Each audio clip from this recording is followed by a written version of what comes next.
नमस्कार दोस्तों, OCN network में आपका स्वागत है। मैं हूं ओमकार चौधरी और स्वागत कर लेते हैं अवनीश पी एन शर्मा जी का। वो जुड़ गए हैं। बहुत अभिनंदन, बहुत स्वागत, नमस्कार। प्रणाम सर, सभी दर्शकों को भी नमस्कार जी। अवनीश जी, काली ड्रेस फिर निकल आई है। एक बार का खर्चा बार बार काम आ रहा है। पहले भी आए थे, फिर तय करके रख दी थी, क्योंकि इनको पता है कि बार बार ये ड्रेस, ये रिहर्सल, ये सब करना ही है। तो आज फिर काले कपड़े, काली ड्रेस, और अब तो अखिलेश यादव और डिम्पल यादव के हाथों में भी काली चादरें, शॉल वगैरह पकड़ा दिए हैं कांग्रेस पार्टी ने। कोई अंतर दिखाई दे रहा है इनकी कुल स्क्रिप्ट में, या उसी को रिपीट करते जा रहे हैं, वही गलतियां रिपीट करते जा रहे हैं? जब पहले इससे कुछ हासिल नहीं हुआ तो अब क्या होगा? बिल्कुल सर। दरअसल इनका संसदीय आचरण आप देख लीजिए इन तमाम सालों में, वो नकारात्मक ही रहा है। इसमें तो कोई मतलब शंका रही ही नहीं है। ऐसा थोड़ी ना है कि इस समय कोई बड़ा एक नया डेवलपमेंट हुआ है और इस देश का विपक्ष वो संसद में इतना मतलब विद्रूप व्यवहार कर रहा है।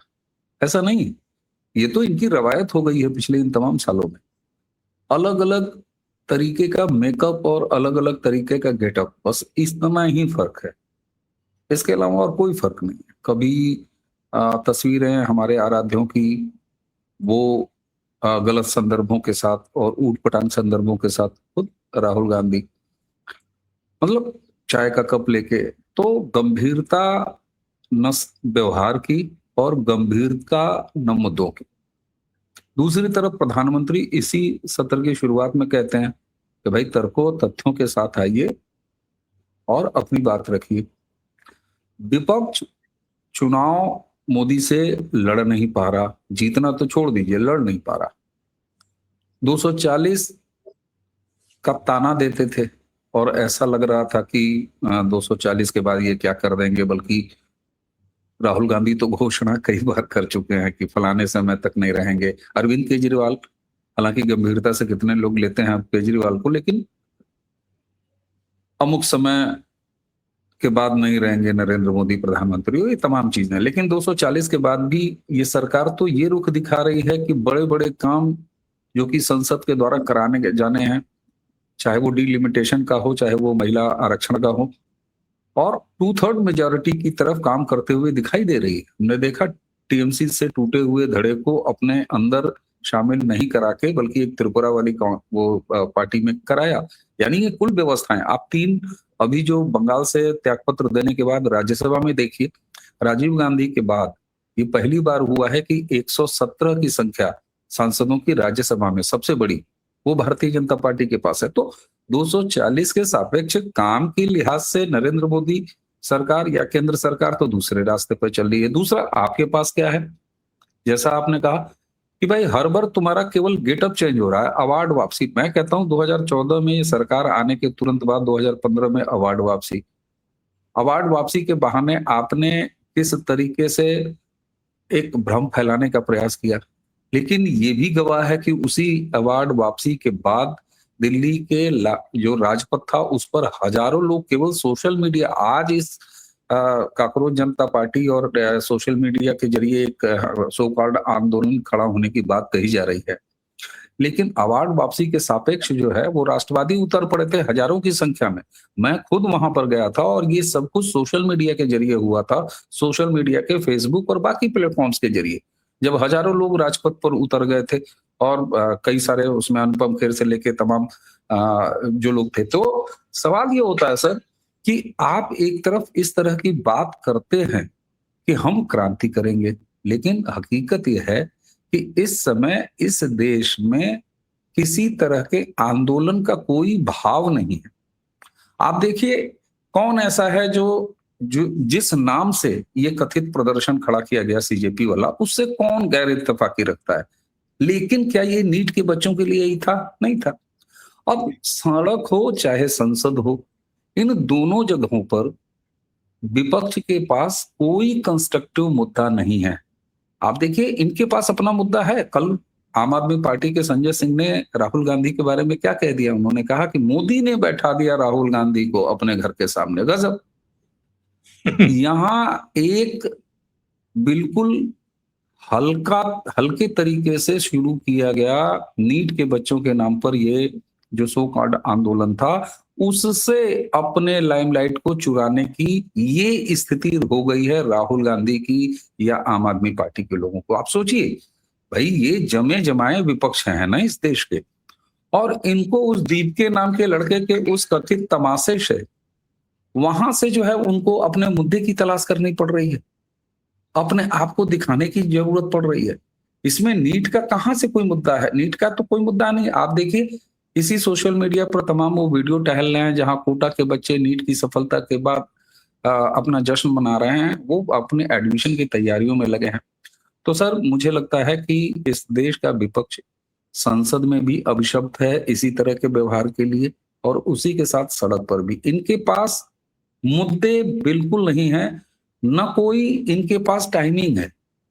अभी अखिलेश यादव और डिंपल यादव की आपने बात कही, उनका जो एक्टिव होना है, तो सर उनका एक्टिव होना 2027 के विधानसभा चुनाव के लिए है, क्योंकि वे जानते हैं कि जो केंद्र में मोदी के सामने विपक्ष की स्थिति है, वही स्थिति काम से लेके एडमिनिस्ट्रेशन से लेके परफॉर्मेंस के मामले में योगी आदित्यनाथ की उत्तर प्रदेश में है, जिसका उनको सामना करना है। अब राहुल गांधी के ऊपर वो लदेंगे या उनके ऊपर राहुल गांधी उत्तर प्रदेश में लदेंगे, ये तो देखने वाली बात है। लेकिन राहुल गांधी एक काम बड़ा अच्छा कर रहे हैं, वो क्षेत्रीय पार्टियों की समाप्ति की ओर लगातार अग्रसर हैं। बिहार में उन्होंने तेजस्वी के साथ किया, ममता के साथ अभी अभी करके आए। तो मुझे लगता है कि मोदी और आंदोलन सर कोई भी हो, या आप किसी भी तरह का एक विपक्ष के रूप में एक बड़ी चीज खड़ी कर सकते हैं, तो भाई अगर ठीक है अन्ना आंदोलन के बाद जो है उसका जो प्रोडक्ट निकला वो बहुत विद्रूप प्रोडक्ट अरविंद केजरीवाल के रूप में निकला, लेकिन उस समय जनता ने अपना जुड़ाव क्यों महसूस किया? क्योंकि यूपीए 2 के वो जो हाई लेवल का आपका भ्रष्टाचार था, उसके प्रति एक सेंटिमेंट था जनता का। नरेंद्र मोदी सरकार 14 साल के बाद भी अभी भी किसी भी तरह के एंटी इनकम्बेंसी फैक्टर को, बल्कि इन्होंने प्रो इनकम्बेंसी फैक्टर में बदला है।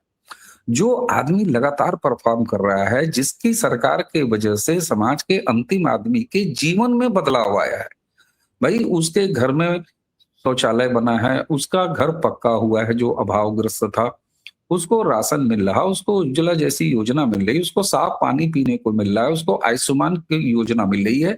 और जिन राज्यों में, मैं बंगाल का उदाहरण लेना चाहूंगा, जिन राज्यों में ये सारी चीजें रोकी गई थी, लाभ नहीं मिल पा रहा था, चूंकि सूचना क्रांति है, लोगों को पता है कि भाई हमारे राज्य में ये स्कीम नहीं लागू हो रही है, दूसरे राज्य में ये स्कीम लागू है। आप देखिए डबल इंजन सरकारों का लगातार बढ़ते जाना क्यों है? क्योंकि सारे लोग उन योजनाओं से आच्छादित होना चाहते हैं। ये एक परफॉर्मर प्रधानमंत्री और उसकी सरकार है, जो लोगों के, चाहे वो गुणात्मक रूप से हर क्षेत्र में, आप देखिए कुछ अच्छा ऐसा तो है नहीं कि पेपर लीक कोई नई समस्या है, जनता भी यह जानती है। अब तो सोशल मीडिया पे प्रियंका गांधी के वो राजस्थान की सरकार के बारे में पेपर लीक के वो तमाम वीडियो को घूम रहा है। तो जनता जान रही है कि आप राम मंदिर वाला एक और उदाहरण आप देखिए, लोगों को बहुत दुख हुआ, किसको दुख नहीं हुआ? मुझ जैसे व्यक्ति को बहुत कष्ट होता है, आज भी होता है कि हाय रे, हम अभागे हिंदू, हमारे इतने तपस्या से, इतने बलिदान से बने मंदिर में भी आखिर कोई और तो आके चोरी नहीं किया, ये सनातनी अपने आप को कहेंगे ना, उन्होंने चोरी किया इस तरह से। लेकिन जब विपक्ष ने इसको योगी और मोदी से जोड़ने की कोशिश की, जब सरकार से जोड़ने की कोशिश की, जनता के मन में ये नहीं था। जनता ने कहा कि ठीक है, इस पर नहीं करेंगे, यही दंड दिलाएंगे। तो ये एक क्रेडिबिलिटी वाली बात है जो इस मामले में भी कि हाँ, परीक्षाएं आप सोचिए 40 दिनों में ही परीक्षा दोबारा हुई, सफलता से हुई, बिना किसी लीक की हुई, और बच्चे उस पर उसके रिजल्ट की खुशियां मना रहे हैं। तो जनता के बीच आप अगर गुस्सा टटोलेंगे तो इस सरकार के प्रति गुस्सा नहीं है, तो ऐसे में अगर आप कोई भी आंदोलन और उसको सपोर्ट करने पहुंच जाएंगे, संसद में आप इस तरह की व्यवस्था करेंगे, उससे कोई फर्क नहीं। और ये तमाशे तो इनके चलेंगे, इन्होंने तमाशे के अलावा और देश को दिया क्या है पिछले इन तमाम सालों में जब ये विपक्ष में है। तो वो आंदोलन की जो ये बार बार चाह खोज रहे हैं, बांग्लादेश दोहराते दोहराते, नेपाल दोहराते दोहराते, इनको समझ में ये नहीं आ रहा है अभी तक कि वह रसायन भारत में इस मौजूदा सरकार के खिलाफ मौजूद नहीं है। आपने बहुत कोशिश कर ली कि ये इलेक्शन रिगिंग, वोट चोरी आपका फ्लॉप हो गया, तमाम चीजें आपकी फ्लॉप हो गई। अब आप छात्रों के नाम पर टोपी लगा के, दाढ़ी बढ़ा के और गाड़ियों में आग लगाने वाले वो नीट के बच्चे हैं, आप इन छात्रों की बात करते हैं। ऐसे वीडियो सोशल मीडिया पर टहल नहीं रहे हैं। वहां पर प्रधानमंत्री के लिए किस तरह के नारे। अच्छा, आपने सारे अवयव जितने भी हैं उनको कौन कौन को आपको आया भाई? सीता का अपमान आपने अपने स्टेज पे करा लिया, अल्लाह केवल रहेगा बाकी किसी की जगह नहीं रहेगी, ये आपने अपने मंच पे करा लिया, आपने सब तो करा लिया और उसको आप सपोर्ट देने पहुंच गए। आप ये समझ ही नहीं पा रहे हैं कि देश का मिजाज बिल्कुल दूसरी तरफ चला जा चुका है। बहुसंख्यक अपना संवर्धन देख रहा है, साथ में विकास देख रहा है। जब ये दोनों चीजें एक साथ चल रही तो भाई साहब वो आपके साथ क्या प्रॉब्लम है, क्यों रहेगा वो? जी। बहुत महत्वपूर्ण बिंदु आपने रख दिए हैं। आपने एक कहा कि संजय सिंह ने राहुल गांधी पर टिप्पणी कर दी कि नरेंद्र मोदी ने उनको वहां बैठा दिया।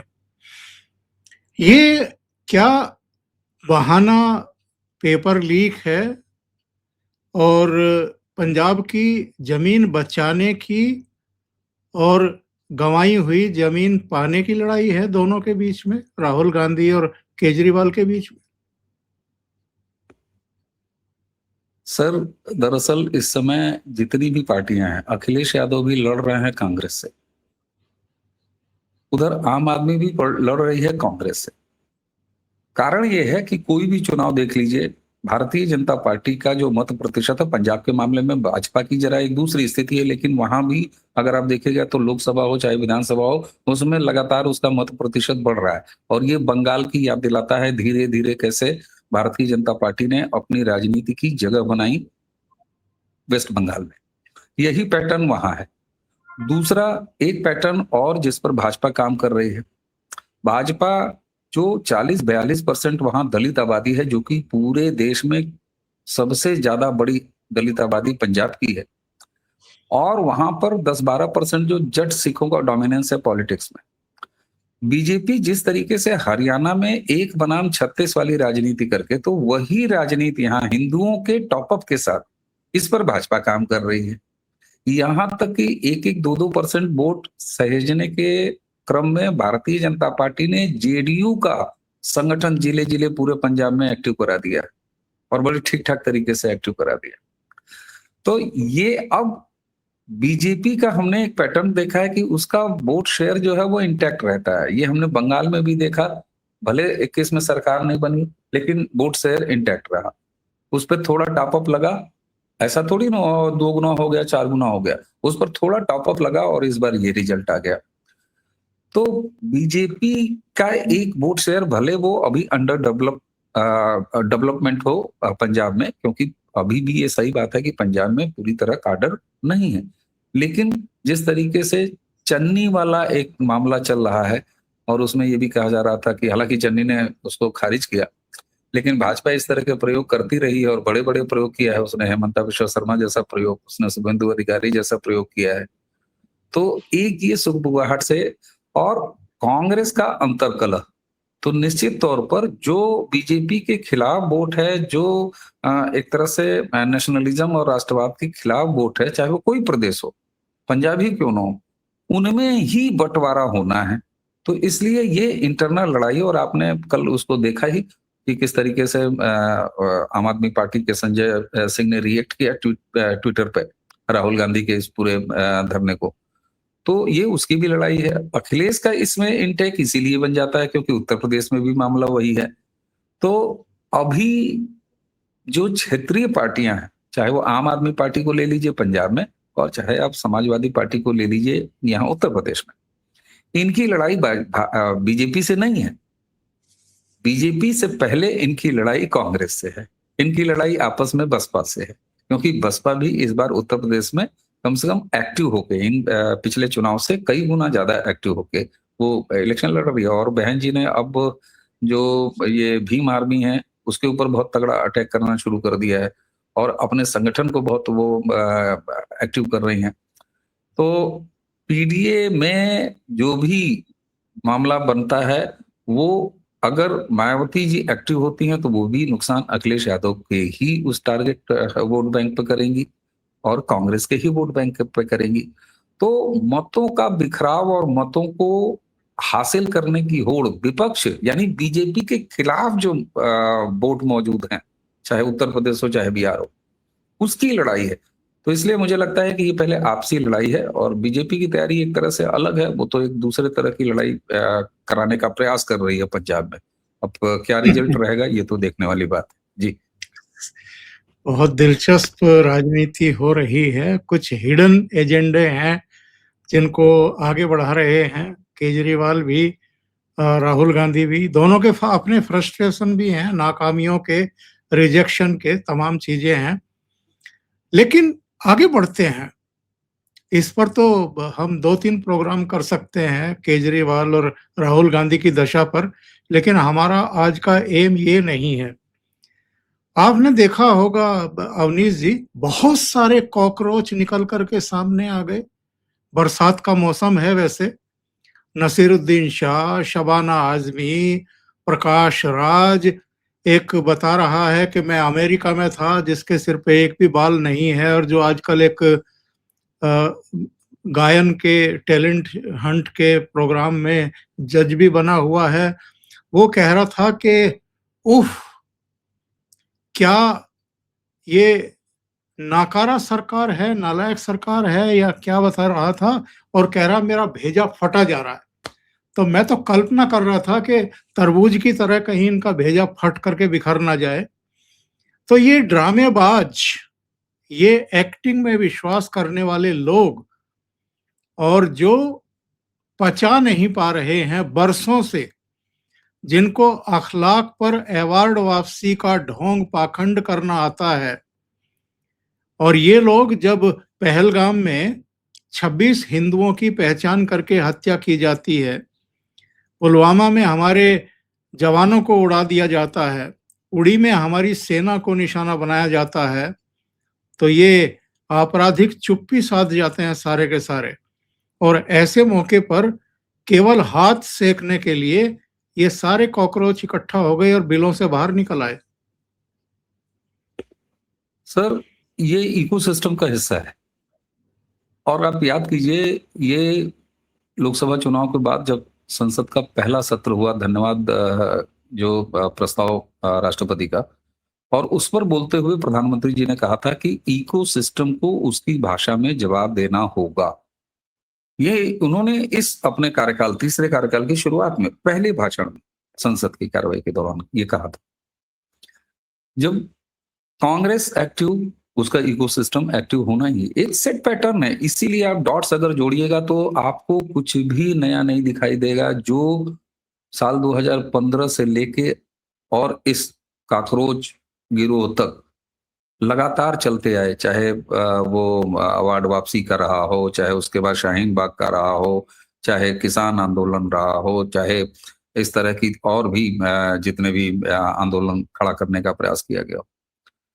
कारण क्या है कि इनको भरोसा ये रहता है कि साहब जो इस देश में एक फ्रस्ट्रेटेड, हालांकि किस वजह से फ्रस्ट्रेटेड, उनके अपनी धार्मिक वजह है, मजहबी वजह है। धार्मिक शब्द मैंने इस्तेमाल कर दिया कि मुसलमान तो हमको भीड़ के रूप में सड़क पर मिल जाएगा, और मुसलमान भीड़ के रूप में सड़क पर मिल जाएगा तो वो एक्सपर्ट होता है, वो हाथ में फटाक से पत्थर उठाएगा और चला भी देगा।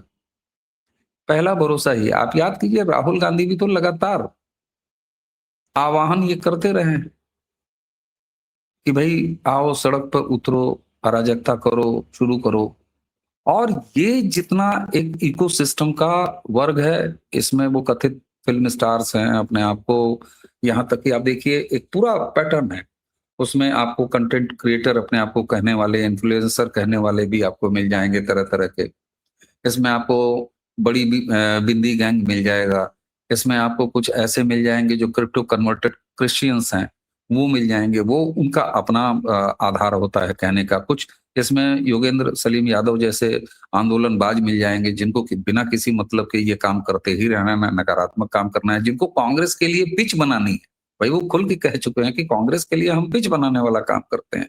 तो ये कांग्रेस के मनरेगा मजदूर है। ये सारे के सारे जो इकोसिस्टम वाले हैं, ये कांग्रेसी मनरेगा मजदूर हैं।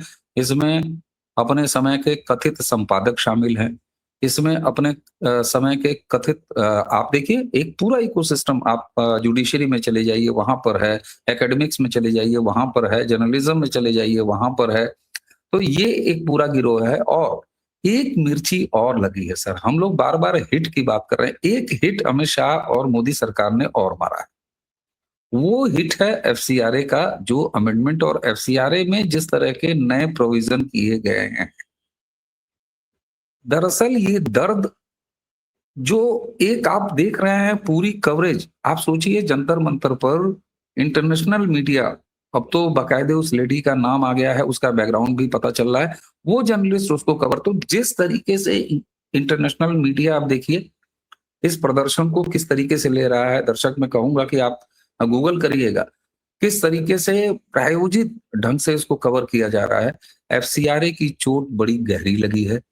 कारण ये कि मोदी ये जानते हैं कि जब तक इनके जेब पर लात नहीं पड़ेगी, इनका जो सोर्स ऑफ फंडिंग है वो नहीं बंद होगा, तब तक इस तरह की चीजें लगातार नकारात्मक चलती रहेंगी। तो वो जो चोट पहुंची है, और ममता बनर्जी की सरकार के जाने के बाद वेस्ट बंगाल में जिस तरीके से एक मोराल डाउन हुआ है, जो कि एंटी इंडिया फंडिंग वो बाहर से होती थी, तो उसको पॉलिटिकल प्रेशर है जो कि सत्ता से हो। देखिए राहुल गांधी, कांग्रेस है, विपक्षी की कोई पार्टी कितना पॉलिटिकली उसको समर्थन देती है, इससे ज्यादा महत्वपूर्ण होता है कि सरकार कितना वहां पर सहयोगी मिल जाती है। तो आप देखिए हब बना दिया था कोलकाता को, और यही कारण है कि ममता बनर्जी की सरकार जाने के बाद अमेरिकी विदेश मंत्री आए तो सबसे पहले कोलकाता जाके लैंड हुए। वो ढाढ़स बनाने गए थे उस कन्वर्जन महा सेंटर्स मिशनरी ऑफ चैरिटीज में कि आप चिंता नहीं करिए, हम कुछ ना कुछ बंदोबस्त करेंगे, क्योंकि उनको पता था कि उनका एक कैथोलिक कन्वर्जन का अड्डा उसको ध्वस्त किया गया है वेस्ट बंगाल में। तो लड़ाई जरा दूसरे लेवल की है, और ये किस तरह की लड़ाई है इसे राहुल गांधी के विदेशी मास्टर्स समझ रहे हैं, और 10 जनपद वो उसके अंदर का जो वेटिकन वाला जो चरित्र है वो बहुत अच्छे से समझ रहा है। इसलिए बिना किसी चुनाव के आप देखिए ना, इस तरह इस समय आपको हंगामा करने का क्या मतलब है? कैसे गिरा दोगे नरेंद्र मोदी की सरकार? अल्पमत में लाके गिरा दोगे, और हल्ला करने से और लाठियां तोड़ने से, पत्थर चलाने से मोदी सरकार गिरने वाली है? क्या इनका सोच है कि 4 पत्थर चलाने से मोदी सरकार गिरेगी? और मैं तो ये कहता हूं कि इनको इस बात की भी चिंता करनी चाहिए कि अगर इस सरकार और चल रही व्यवस्था के समर्थन करने वाले अगर सड़क पर उतर गए, तो इनकी क्या गति होगी। अभी तो 2-4 राष्ट्रवादी बच्चे जब ये सनातन का अपमान करते हैं, तो 2-4 वहां पर राष्ट्रवादी पहुंच के इनका जो है चक्का छोड़ा दे रहे हैं, पसीना ले आ दे रहे हैं सवाल पूछ के। अगर इनके सापेक्ष अगर दूसरी भीड़ निकल गई, तो फिर इनको भागते-भागते कहीं जगह नहीं मिलेगी सर। जी। मैं ये कह रहा था कि केजरीवाल का पूरी तरह से एक्सपोज हो जाना, जैसे नेपाल का जिक्र करना, बांग्लादेश का जिक्र करना, जैन जी का जिक्र करना, सड़कों पर उतरने का आह्वान करना, और जो अभी तक थोड़ा बहुत हमारी आपकी चर्चाओं में था कि ये कॉकरोच किसी और के नहीं है, सब कांग्रेस के केजरीवाल के छोड़े हुए हैं, बुलाए हुए हैं, वो तो अब सौरभ भारद्वाज से लेकर के मनीष सिसोदिया, खुद केजरीवाल, आतिशी, इन सब ने जाहिर कर दिया बिल्कुल। कि ये हमारे ही कॉकरोच हैं। तो ये केजरीवाल का एक्सपोज होना पूरी तरीके से, और पर्दे के पीछे से निकल करके बाहर आकर के खड़े हो जाना, ये इनको नुकसान पहुंचाएगा या फायदा पहुंचाएगा? सर आत्महत्या हुई है, क्योंकि अरविंद केजरीवाल की इस देश में अब कोई क्रेडिबिलिटी नहीं रह गई और ये पंजाब में दिखाई देगा। तो ऐसे व्यक्ति का सामने आना और ये जाहिर हो जाना, हालांकि जाहिर तो पहले दिन से ही था। हम आप बात कर रहे थे जैसे लोग, तमाम लोग चेता भी रहे थे, सारी चीजें बता भी रहे थे। लेकिन सवाल ये होता है कि आप नरेंद्र मोदी नाम के एक ऐसे ब्रांड के क्रेडिबिलिटी के सामने अरविंद केजरीवाल जैसे व्यक्ति की क्रेडिबिलिटी को इस्तेमाल करने की सोच रहे हैं। पहला तो ये यही दिखाता है कि अरविंद केजरीवाल को ये पहले ही पता था कि मैं अगर किसी आंदोलन के बहाने इस देश में लीड करने खड़ा हो जाऊं तो मेरे नाम पर कुछ मिलेगा नहीं, इसलिए बगल से काकरोच को ले आओ। और इतनी जल्दी उसका खुल के सामने आ जाना क्यों? क्योंकि अधीरता ये केजरीवाल के अंदर। और दूसरा एक चीज और है, केजरीवाल और उसकी राजनीति बाई नेचर अराजक राजनीति है। वह शहरी माओइस्ट है, तो उसको इस तरह की अराजकता ही पसंद आती है। इसीलिए आप देखिए बाद में होड़ मच गई। संजय सिंह ने राहुल के खिलाफ ट्वीट कर दिया कि ये जाके वहां बैठ गए। तो ये एक तो थोड़ी सी आस जगा के और उसको लपकने का भी प्रयास है। इनको लगा कि ये बहुत बड़ी चीज हमने कर दिया है। जैसे कई बार लगता है ना, जब हासिल कुछ नहीं होता, भाई 4 बार फेल हो रहे हैं और मान लीजिए एक बार जो है वो पासिंग नंबर मिल गया 17-18 नंबर, तो फिर वो फूल के कुप्पा हो जाता है सर कि अरे हमारा तो बेस्ट परफॉर्मेंस है। हाँ, माँ जो है घर में पहुंच के जो है वो मुंह चूम लेती है कि वाह, माथा चूम लेती है कि अरे वाह बेटा, तुम तो इस बार कुछ ले आए जीरो की अपेक्षा। तो इनको यही लगा। सवाल फिर वही मैं एक बार दोहराऊंगा कि इस तरह के आंदोलन, इस तरह की माहौल, गुस्सा, इसकी आवश्यकता होती है निश्चित तौर पर, लेकिन वो सरकार के प्रति होनी चाहिए।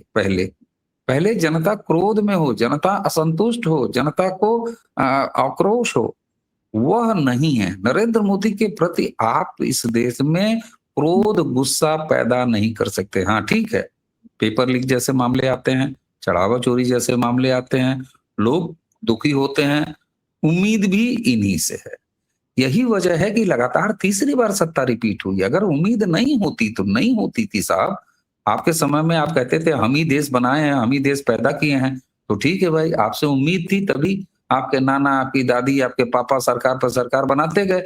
अब एक आदमी 2014 से आया है, एक पार्टी 2014 से आई है, वो एक मॉडल दे रही है इस देश का, चाहे वो वैचारिक मॉडल हो, चाहे कल्चरल मॉडल हो, देश के लोग उसको पसंद कर रहे हैं, उसको वोट दे रहे हैं, उसकी सरकार बन रही है।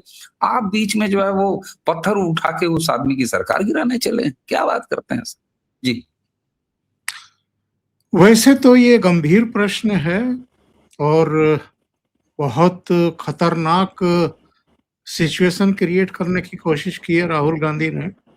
आप प्रधानमंत्री आवास के मुहाने पर जाकर के बैठ जाएं, जो इस देश का मोस्ट सेंसिटिव एरिया है, जोन है, जहां किसी को खड़ा नहीं होने दिया जाता है। वहां जाकर के आप 100-200 लोगों को, 2 राज्यों के चीफ मिनिस्टर्स को लेकर के बैठ जाएं, अपने राष्ट्रीय अध्यक्ष, अपनी बहन जी को लेकर के जाकर बैठ जाएं। लेकिन इसका एक दूसरा पहलू है, उस पर हम आखिर में बात करें। दूसरा पहलू ये है अवनीश जी कि ये वो लोग थे जो राजकुमारों की तरह रहते थे। ये वो लोग थे जिनको एसपीजी का सुरक्षा कवच मिला हुआ था। ये वो लोग थे, जब निर्भया के साथ कांड हुआ या अन्ना हजारे का आंदोलन हुआ तो ये लोगों के बीच में नहीं आए, युवाओं के बीच में नहीं आए। सोनिया गांधी जरूर मिली थी एक बार आंदोलनकारियों से, ये दोनों भाई बहन कहीं दिखाई नहीं दिए। ये हालत कर दी है मोदी और शाह ने कि आज सड़क पर आ गए हैं, लिटरली सड़क पर आ गए हैं। प्रधानमंत्री आवास के प्रवेश द्वार के सामने जाकर के जमीन पर बैठे हुए हैं, हल्ला मचा रहे हैं। और प्रियंका वाड्रा, जब उनको पकड़ा जाता है, बस में ठेला जाता है, तो बस की खिड़की पर खड़े होकर के एक आम प्रदर्शनकारी की तरह नारेबाजी कर रही है। और एक कांस्टेबल या पुलिस ऑफिसर निम्न रैंक की, वो बार बार उनका हाथ पकड़ करके बस के अंदर ठेल रही है। आज ये हालत हो गई है दोनों भाई बहनों की।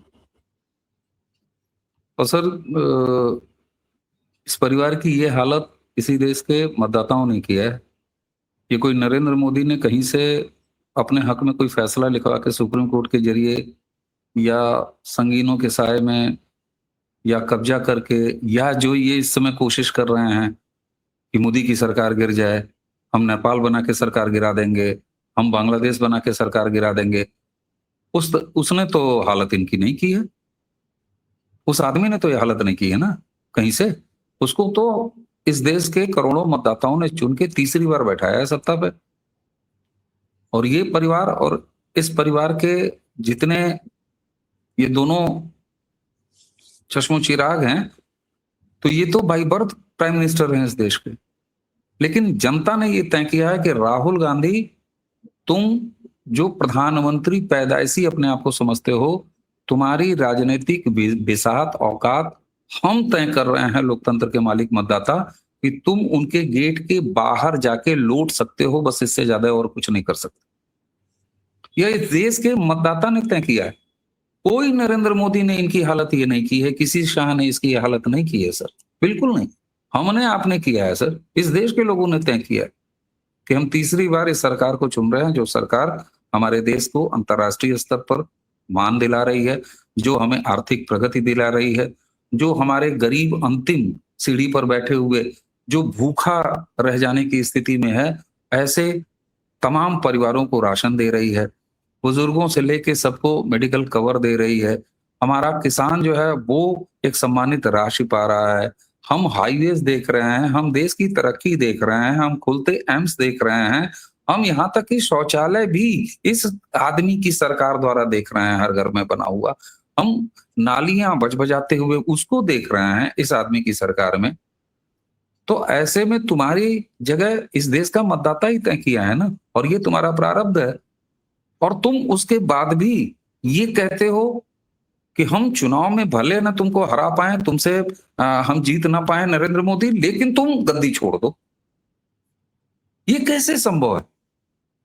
इसलिए इनको अब दरअसल भारत के लोकतंत्र की असली औकात पता चल रही है। ये पैदाइशी दुकान नहीं है कि पहले बड़े लाला जी बैठा करते थे, फिर गद्दी उनका बेटा संभालेगा, फिर उनका पोता संभालेगा, और वो बड़े फक्र से कहेगा, जब पूछा जाएगा कि भाई साहब कितने साल पुरानी दुकान है, तो कहेगा हम 4th जनरेशन है जो दुकान चला रहे हैं।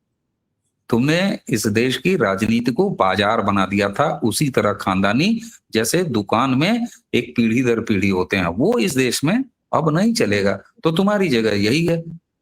तो किसी मोदी ने, किसी शाह ने इनको इनकी ये औकात नहीं दिखाई है। सड़क पर लाए हैं इस देश का मतदाता, और जब तक वो चाहेगा ये वहीं बने रहेंगे। इनको इस तरीके से अराजक कोई क्रांति करके इनसे नहीं संभव हो सकता कि इस देश में ये कोई बदलाव कर सके राजनीतिक रूप से।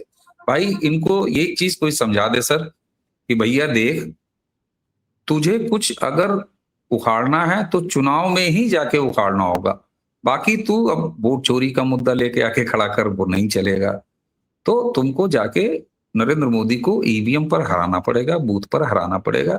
ये लहरा लहरा के तुम सड़क पर लौटो, चप्पल उठा के फूंको फेंको, तुम्हारा ये कैरेक्टर है। और बाकी इस देश के मतदाता ने तुम्हारा ये हाल किया है जी। नहीं, एक तो इतने अच्छे अच्छे मॉल्स खुल गए हैं, इतने बढ़िया बढ़िया जो है नई नई दुकानें खुल गई हैं। एक तो आपकी दुकान पुरानी, दूसरे उसमें गल्ला नहीं, तीसरे आप लोगों का व्यवहार, जो गल्ले पे बैठे हुए हैं उनका व्यवहार बहुत ही खराब है। आपके दुकान के सारे कर्मचारी छोड़ छोड़ करके भाग रहे हैं, आप उनको तो संभाल नहीं पा रहे हैं, और आप लड़ने चले हैं उनसे। आखिरी सवाल क्या टिप्पणी है मजा लेने के लिए। 2 दिन से लोग मजे ले रहे हैं सोशल मीडिया पर। वो कह रहे हैं कि चलो नरेंद्र मोदी इस्तीफा दे देते हैं आपके कहने पर, तो उसके बाद जो आएगा झेल लोगे उसको। फिर ये मत कहना कि वापस नरेंद्र मोदी को ही ले आओ। सर ये बीजेपी के साथ बड़ा पुराना जुमला है।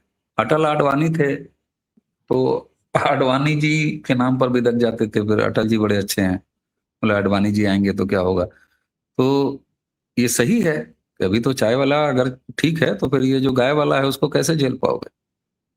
तो दो राहे पर खड़े हैं और भविष्य अभी काफी लंबा, 29 के बाद भी ये सोच रहे हैं कि ये अगला आ जाएगा तो क्या होगा। तो ये एक मतलब कई बार तो मैं भी सोचता हूँ सर कि राहुल या अखिलेश या विपक्ष के कोई भी नेता हो, जब उनको लड़ना योगी और मोदी जैसे लोगों से हो, तो फिर इसमें उनका भी बहुत ज्यादा दोष नहीं है। मतलब इतनी कठिन लड़ाई, मैं तो रोज सोचता हूँ कि अगर मुझे एडवाइजर बना दे तो मैं राहुल भैया को एडवाइस क्या करूंगा कि यार मोदी से आप ऐसे ऐसे करके लड़ो। तो थोड़ा सा संवेदना भी कभी कभी जगती है, लेकिन अब क्या करिएगा सर, ये भी प्रारब्ध है कि ऐसे समय राजनीति करने आए हैं राहुल गांधी जब सामने नरेंद्र मोदी हैं। अखिलेश भाई की भी यही हालत है कि सामने योगी हैं। और बौखलाहट का स्तर ये है, कल प्रधानमंत्री आवास के सामने खड़ी होकर के प्रियंका कह रही थी कि बाहर आओ, बाहर आओ। जो नरेंद्र मोदी डोनाल्ड ट्रंप की बकवास पर एक टिप्पणी नहीं की, बोले ही नहीं, वो आप भाई बहनों की इन रोजाना की उछल कूद पर बोलेंगे, आपके गाली देने पर रिएक्ट करेंगे। इसका मतलब ये आज तक नरेंद्र मोदी को समझ ही नहीं पाए। और अगर आप सामने वाले की ताकत को नहीं समझ पा रहे तो आप क्या खाक लड़ेंगे उससे। अवनीश जी, बहुत बहुत धन्यवाद जुड़ने के लिए और इतना समय निकालने के लिए, बहुत सुंदर शब्दों में सारगर्भित तरीके से सारी चीजों को समझाने के लिए। और दर्शकों से निवेदन है, आपको ये चर्चा अच्छी लगी हो तो लाइक का बटन जरूर दबा दिया करें, वीडियो को शेयर करें और चैनल सब्सक्राइब ना किया हो तो अवश्य कर लें। और अवनीश जी का चैनल आप जानते हैं प्रारब्ध, उनको भी सहयोग करें और सब्सक्राइब करें।